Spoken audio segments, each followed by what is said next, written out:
Oke, teman-teman.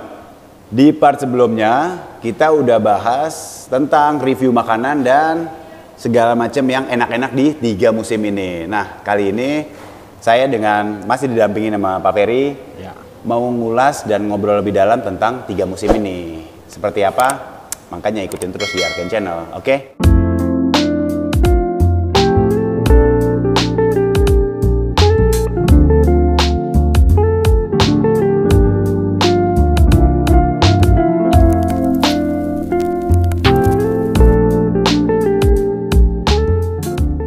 Ferry, ya, kita nanya-nanya sedikit ya, tentang 3 musim lebih dalam. Ya. 3 musim ini didiriin sejak kapan sih Pak?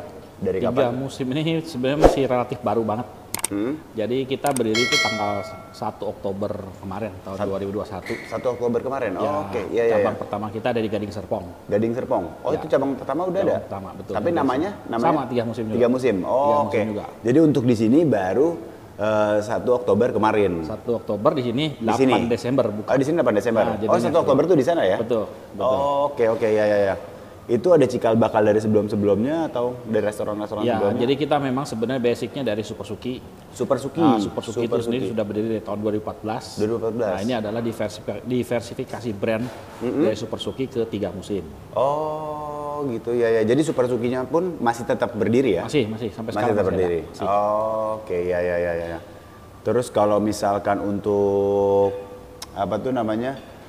Kan dipilih 3 musim nih, sebelumnya ada Super Suki juga. Nah, kenapa milih nama 3 musim? 3 musim. Nah, karena memang konsepnya dari Super Suki itu kan makanan modern. Itu model suki-suki, bakar-bakaran itu makanan modern. Nah, kita masuk ke 3 musim. 3 musim ini sebenarnya kalau dilihat menunya itu makanan-makanan tradisional yang kita bisa bilang makanan-makanan tempo dulu.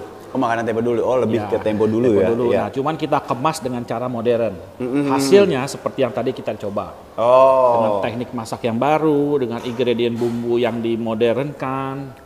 Lalu dengan cara penyajiannya dimodernkan, merubah style cara makan soto ataupun sate ataupun yang lainnya dari yang dulu ke yang sekarang. Seperti itu. Jadi ada kombinasi dari tempo dulu tapi dimodernisasi dengan teknik-teknik yang ada sekarang ya. Betul. Dimodernisasikan. Dimodernisasikan ya. Oke, siap. Jadi begitu teman-teman konsep apa namanya? Kenapa nama 3 musim itu dipilih. Nah, terus untuk Pak Ferry pribadi, kenapa milih jenis usaha F&B ini Pak? F&B ketimbang usaha-usaha yang lain ya? Ya, oke. Sebelum ke situ saya lanjutin dulu sedikit mengenai filosofi itu 3 musim dulu ya. Oh iya, siap. Nah, kalau 3 musim itu sendiri kita bicara ada 3 area, yaitu area zaman dulu. Dulu punya, sekarang sama nanti masa depan. Nah, 3 itu bukan 3 musim seperti pada umumnya, tapi kita bicara dulu, sekarang dan masa akan datang. Dulu, sekarang dan masa yang akan datang. Jadi makanan ini kita bisa nikmatin dari kaum milenial sampai dengan yang kaum tua juga. Bapak-bapak kita, angkatan bapak-bapak kita yang mungkin yang jadul-jadul tetap masih bisa merasakan soto dengan cara lama tapi dikemas dengan cara baru. Jadi ada kombinasi dari angkatan-angkatan yang sebelumnya dan sekarang dan yang benar. Dan ini kalau khusus dilihat yang sekarang ya. Betul, dan kalau lihat di gambar di belakang kita ini sebenarnya ada filosofinya, ini menceritakan. Menceritakan. Ya, jadi sini di belakang sini adalah bagian bahwa area hitam ini adalah masa lampau. Masa lampau dulu jadul. Dulu soto dijual dengan gerobak, dipakai arang dibakar. Lalu di sini kita munculkan dengan soto tangan robot, sebagian tangan, sebagian robot. Sebagian tangan. Itu maksudnya adalah kita mau memodernisasikan caranya. Caranya kita kemas dengan teknik baru, cara masak baru, supaya mengubah menjadi lifestyle di masa yang akan datang. Itu futuresnya. Featuresnya. Ada MRT, ada gedung-gedung, terus itu ada kayak Skynet gitu. Nah, itu orang saling terhubung ya. Saling terhubung. Bisa dari sosial media. Dari yang muda sampai yang tua dihubungkan dengan sosial media. Dengan makanan ini bisa dinikmati oleh semua kalangan. Gitu. Filosofinya begitu. Jadi bukan cuma sekedar gambar. Bukan sekedar gambar, oh iya, saya juga baru nggak. Ternyata ada filosofinya. Betul. Tempo dulu, sekarang, dan yang akan datang ya. Iya. Paten teman-teman. Jadi nggak sekedar hanya nama aja, ternyata ada filosofinya juga. Begitu. Gitu ya. Terus Pak Ferry, kemarin kan kita kita lanjut dulu ya ke yang tadi tuh. Ya. Kenapa Pak Ferry pribadi pilih F&B ini sih? Oke. Kenapa bisnis F&B menjadi bagian dari pilihan saya? Ya. Memang saya ada beberapa bisnis yang dijalankan, tapi F&B ini tetap menjadi bagian yang utama. Alasannya kenapa? Menurut saya, selama orang butuh makan, berarti bisnis F&B tidak akan pernah mati. Betul. Hanya bagaimana kita untuk masuk ke market, bagaimana kita berkompetisi, dan bagaimana kita bertahan dengan kondisi yang ada, baik itu persaingan dengan kompetitor maupun persaingan harga ataupun kondisi pandemik sekarang, supaya kita tetap bisa bertahan dan eksis. Kira-kira begitu. Iya. Jadi memang itu ya dasarnya orang memang butuh makan teman-teman. Sangat kebutuhan. Jeli itu ya. Betul. Nah terus kemarin kan kita sempat tuh Pak Ferry PPKM yang berkepanjangan, terus ada PSBB pertama PPKM. Nah pasti kan buat pelaku usaha itu ngalamin krisis lah atau masa-masa yang sulit lah. Nah itu cara Pak Ferry buat survive tuh gimana sih Pak? Benar. Atau ada tips-tipsnya ya? Ya, jadi pandemik memukul semua industri. Betul. Termasuk kita sendiri di F&B itu tidak bisa dipungkiri itu memukul kita semua. Ya. Nah, bagaimana kita bertahan? Yang pasti adalah ketika kita masuk dunia F&B, ada satu hal yang kadang-kadang mungkin kita lupakan.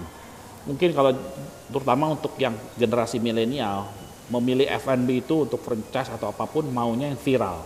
Nah, tapi apakah benar atau tidak benar kembali lagi kepada orangnya. Oke, viral dalam arti kualitasnya dijaga atau enggak. Betul. Enak atau enggak gitu ya. Bisa sustain atau tidak. Bisa sustain atau enggak. Jadi kalau kita bisnisnya ya. Betul. Kita bisnis itu kan maunya sustain jangka panjang. Betul. Itu yang pertama. Yang kedua adalah kita bertahan dengan posisi bahwa kita harus punya keunikan. Ya. Okay. Jadi produk itu karena makanan itu sekarang sudah menjadi kompetisi yang luar biasa. Betul. Berhamburan di mana-mana, berjamuran benar-benar. Harga pun bersaing. Betul. Jadi kita harus punya satu ciri khas yang tidak bisa atau punyain ciri khas yang satu-satunya. Satu-satunya ya, yang keunikan tersendiri yang nggak dipunyain sama kompetitor lain. Salah satunya karena saya di bisnis saya di Super Seki, yang lama saya punya keunikan di mana kuahnya itu ada racikan dari 13 jenis rempah-rempah. Oke. Dan hanya kita dan satu-satunya kita yang merebus dari 13 jenis rempah-rempah. Oh, hanya Super Suki itu ya. Lainnya nggak ada sampai 13 rempah-rempah. Lalu sambalnya juga kita bikin. Sambalnya juga dibikin. Betul. Nah, untuk 3 musim itu sendiri juga sama. Kuahnya itu sendiri ada dari 7 rempah-rempah. 7 rempah-rempah. Yang dikembangkan dari Super Suki, betul. Karena kita arahkan untuk ke arah soto soalnya. Lalu semua bumbu-bumbunya baik itu dari kecap tadi yang tadi saya sampaikan, itu semua dan sambal-sambalnya yang kita buat itu semua kita bikin. Jadi nggak ada yang beli di luar, nggak ada yang beli jadi. Tidak ada yang beli jadi di luar. Begitu tuh teman-teman. Itu yang membuat saya pikir itu akan jadi bertahan. Ketika customer sudah loyal atau customer sudah merasakan cocok, tentu akan mencari lagi. Betul. Dia tidak akan dapat di tempat lain. Keunikan itu ya. Betul. Paten sekali. Diferensiasi, betul. Supaya pembeda kita dengan kompetitor lain ya. Benar. Betul. Paten sekali. Nah terus kalau untuk konsep di sini Pak Ferry apa nih? Konsepnya tuh lebih kemana Pak? Nah, konsep yang diusung untuk 3 musim ini sebenarnya family resto. Family resto ya. Tapi karena kita ambil ke futures juga, bawa ke masa depan, dari di mana kita bicara dari milenial sampai dengan ke keluarga, jadi kita memang buat kondisinya semi ya bukan kafe ya, tapi homey lah, lebih homey ya, seperti ada di rumah gitu. Betul. Buat keluarga juga nyaman, buat sendiri-sendiri orang yang bawa pasangan aja berdua juga bisa ya. Betul. Bisa ada outdoornya juga. Ada outdoornya juga.